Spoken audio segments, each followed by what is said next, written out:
Hello my dear friends, welcome to Lucky Education. और आज हम शुरुआत करेंगे लेंस फार्मूला की। और लेंस फार्मूला के बारे में कुछ इंपॉर्टेंट चीज़ें जानेंगे और न्यूमेरिकल करते समय किन किन चीज़ों का आपको ध्यान रखना है वो चीज़ें भी मैं आपको बताऊंगा। अगर ये चीज़ आपने ध्यान रख ली तो फिर क्वेश्चन करना बहुत आसान होगा। यहाँ पे जनरली प्लस माइनस की गड़बड़ी रहती है, प्लस माइनस की गड़बड़ी हो गई तो दिक्कत हो सकती है। ठीक है, तो बहुत सारी चीज़ों का आपको ख्याल रखना है, ध्यान रखना है। और स्टार्टिंग में मैं आपको कार्टेशियन साइन कन्वेंशन बता ही चुका हूँ। ठीक है, कार्टेशियन साइन कन्वेंशन का ध्यान रखना है। कार्टेशियन साइन कन्वेंशन में जैसे मान लो ये अपना कोई लेंस है, ऊपर की तरफ कोई डिस्टेंस है उसको हम पॉजिटिव लेंगे, नीचे की तरफ है तो उसको नेगेटिव लेंगे। ये मान लो ऑप्टिकल सेंटर है, ऑप्टिकल सेंटर से एलएचएस साइड में जो डिस्टेंस होंगे उनको नेगेटिव, आरएचएस साइड में जो डिस्टेंस होंगे उनको हम क्या लेंगे, पॉजिटिव लेंगे।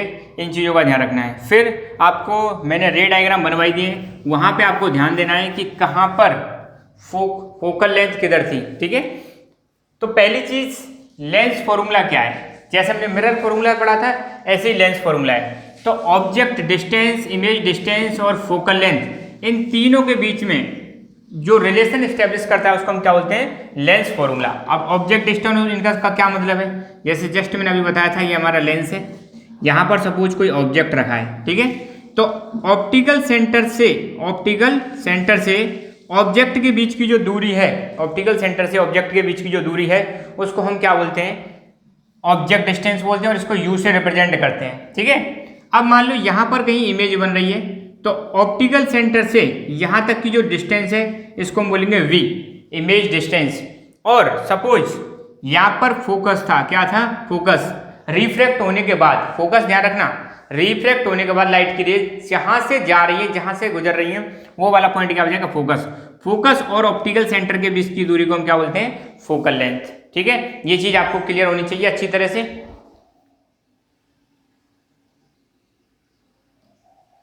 ठीक है, तो अब आते हैं लेंस फॉर्मूला क्या है फॉर स्फेरिकल लेंस। अब स्फेरिकल लेंस मैंने दोनों बताए थे, कौन कौन से, कॉनकेव और कॉन्वेक्स। ये दोनों के दोनों कैसे स्फेरिकल लेंस है, क्योंकि स्फेयर का पार्ट होते हैं, इनकी जो कर्व्ड सरफेस होती है वो किसका पार्ट होती है, स्फेयर का।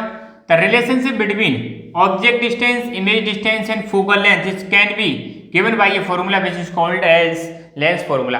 तो किसी भी लेंस में, स्फेरिकल लेंस में जो ऑब्जेक्ट डिस्टेंस, इमेज डिस्टेंस और फोकल लेंथ के बीच में जो रिलेशनशिप बताने वाला फॉर्मूला होता है उसको हम क्या बोलते हैं, लेंस फॉर्मूला। तो लेंस फॉर्मूला बराबर क्या है, 1/f equal to 1/v minus you.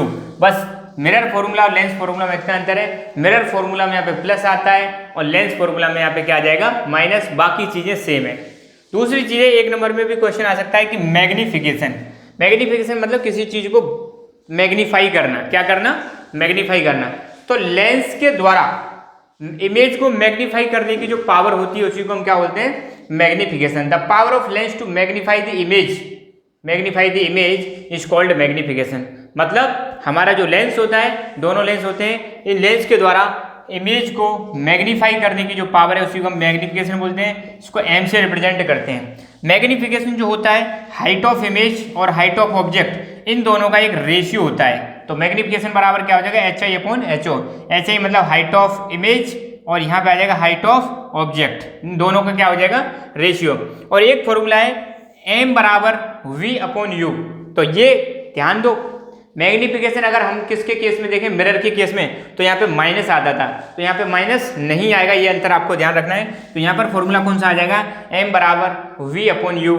V यहाँ पे क्या हो जाएगी, इमेज डिस्टेंस, U क्या हो जाएगी यहाँ पे, ऑब्जेक्ट डिस्टेंस। तो ये चीज तो यहाँ पर ही। अच्छा, अब आपको मान लो फोकल लेंथ दे रखी है, तो फोकल लेंथ कब पॉजिटिव होगी और कब नेगेटिव होगी उस चीज का आपको ध्यान रखना है। तो फोकल लेंथ के बारे में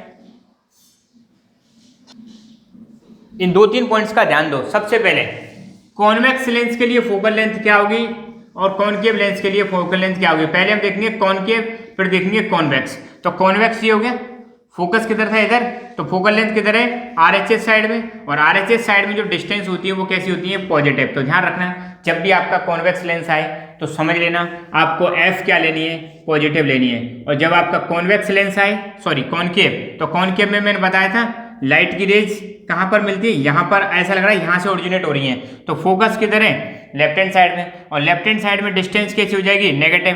तो फोकस और ऑप्टिकल सेंटर के बीच की दूरी क्या कहलाती है, फोकल लेंथ कहलाती है। तो कॉनकेव लेंस के लिए तो नेगेटिव लेनी है आपको, क्या नेगेटिव लेनी है, फोकल लेंथ, और कॉन्वेक्स लेंस के लिए पॉजिटिव लेनी है।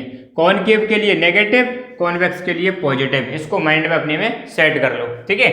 अब नेचर ऑफ इमेज निकालना है आपको, क्या निकालना है, नेचर ऑफ इमेज, कि नेचर कैसा होगा, इमेज रियल होगी या इन्वर्टेड होगी, या सॉरी रियल होगी या वर्चुअल होगी। देखो अगर लाइट की रेज रिफ्रैक्ट होने के बाद वास्तव में किसी पॉइंट पर मिल रही है तो होती है रियल, और जब जब इमेज रियल होगी तब तब वो इन्वर्टेड होगी। अगर m की वैल्यू, अगर मैग्निफिकेशन की वैल्यू आपको नेगेटिव में आ रही है तो आप बता देना इमेज कैसी है, रियल है और इन्वर्टेड है। और अगर m की वैल्यू पॉजिटिव आ रही है तो इमेज कैसी होगी, वर्चुअल और इरेक्ट है। वर्चुअल में उनको मिलाने की कोशिश करते हैं किसी एक पॉइंट पे, ऐसे आए तो वर्चुअल, ऐसे मिल जाए तो कैसी हो जाएगी, रियल।